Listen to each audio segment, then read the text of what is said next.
Mkabayi KaJama. Her birth was seen as a curse. She was feared by many, loved by her father, and respected by all nations. Mkabayi was the first woman to rule the Zulu monarch. Her military skills built and shaped a nation of warriors. She was the woman that ensured that Shaka became a king, and ironically, she's also the woman that made him fall. Mkabayi KaJama was born a twin. During that time, a twin was seen as a curse. It was seen as a bad omen. So what they would do is one had to disappear, vanish. But King Jama Kandaba didn't see the point of making one of the twins disappear.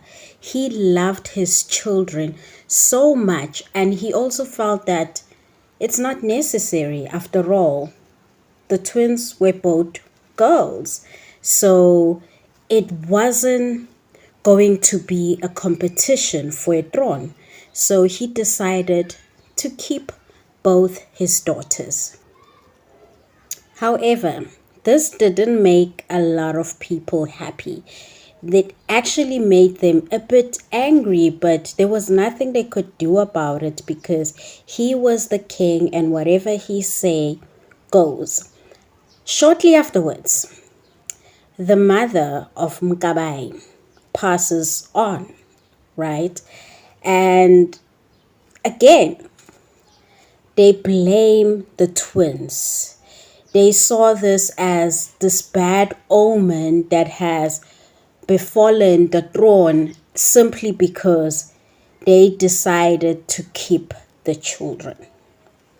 However, Mkabayi got the harshest treatment because she was the one who was short-tempered, the one who was also considered to be very stubborn.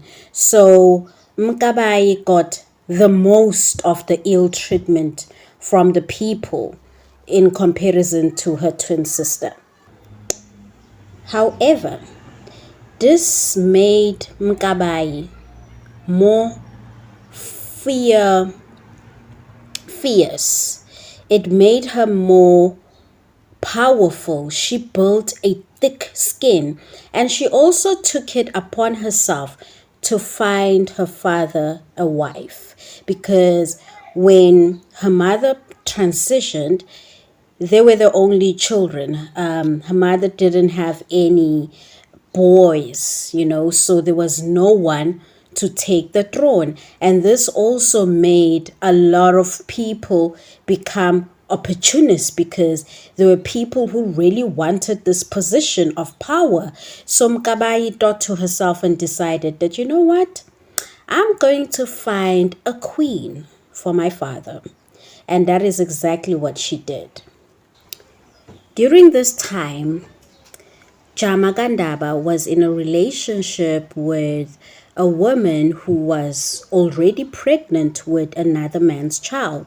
So this child wasn't a child of the Zulus, right? So he was having his good time, but Mkabayi decided that I am going to find this wife for my father, and that's exactly what she did. And she did find a beautiful wife. Her name was called Mtania. Mtania later gave birth to a son, and that son was none other than Senzangakhona. So the throne now had an heir, which is exactly what Mkabayi wanted, an heir for the Zulu throne. So eventually, King Jama Kandaba transitioned, and Mkabayi once again took it upon herself to be the regent of the crown, basically. So she decided to rule the Zulu nation, and Nobody could say anything to her. After all, they feared her, but they also respected her because all of the decisions that she has made so far has been for the benefit of the Zulu monarch. So she became a regent and she ruled the nation. And when Senzangakhona became of age, she simply decided to step down, and Senzangakhona took his position as the king. However, they would still consult Mkabayi with regards to anything and everything. So she was a part of the council, and she was pretty much in control, and they respected her decisions. So everything that happened, she knew exactly what was going on, and she also was very good at eliminating any enemies. So you remember the woman that the king uJama Kandaba, the woman that was pregnant with another man's child that he was in a relationship with. That woman gave birth to a child called Sochigis. So Mkabayi realized that this guy wants the throne badly. And if he is not eliminated, then the nation will be destroyed. The power would fall onto the wrong hands. So when she was a regent, she decided to eliminate this person. This made a lot of people fear her, but they also respected her because she made sure that she protected her family, protected her legacy with whatever means necessary. After all, she was a military strategist, so she was very good in implementing a war and in also winning a war. So she got rid of Sochigis, and the crown was safe again. So Senzangakhona became king, and of course he is also the man that is Shaka Zulu's father. So Mkabayi made sure that Shaka became the king. She made sure that Nandi and Shaka were protected by any means necessary, so that Shaka became the king eventually. And when Shaka Zulu decided to come of age, when Shaka Zulu, became of age and he was strong enough, he simply decided to take the throne regardless of whoever says anything, because he was the firstborn son and he was actually very powerful and had fighting skills, so no one could challenge him, and he just simply grabbed the crown.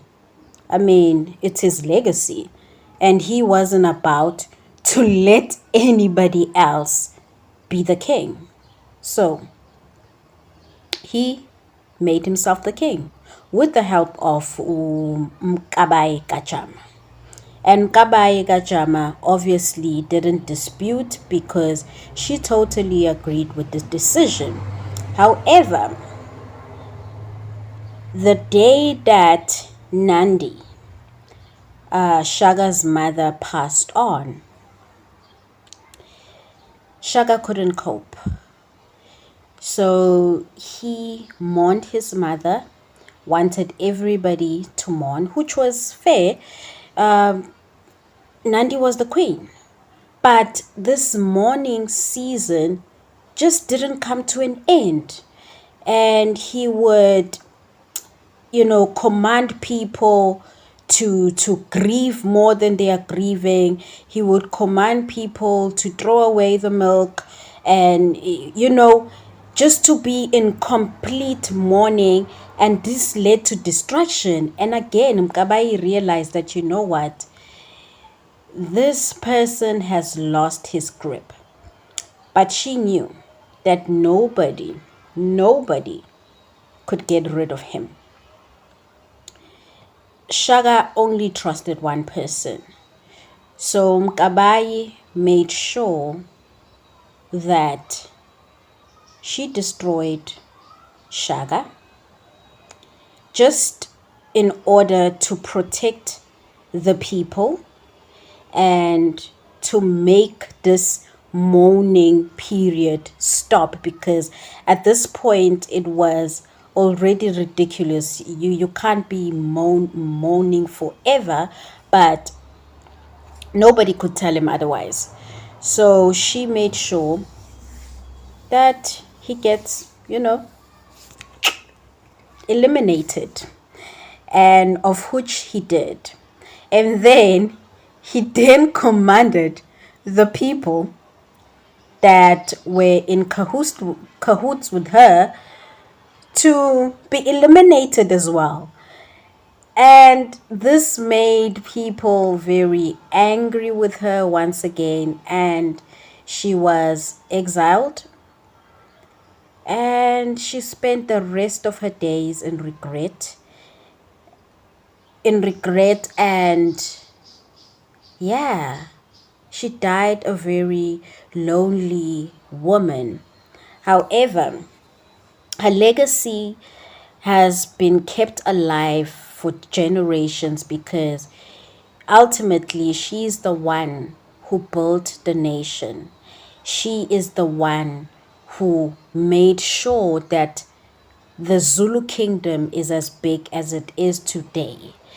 And most of the time, when people talk about the Zulu kingdom, it is often in reference to Shaka Zulu, but they don't really talk about the woman that ensured that this nation is built, and that woman is Mkabayi KaJama.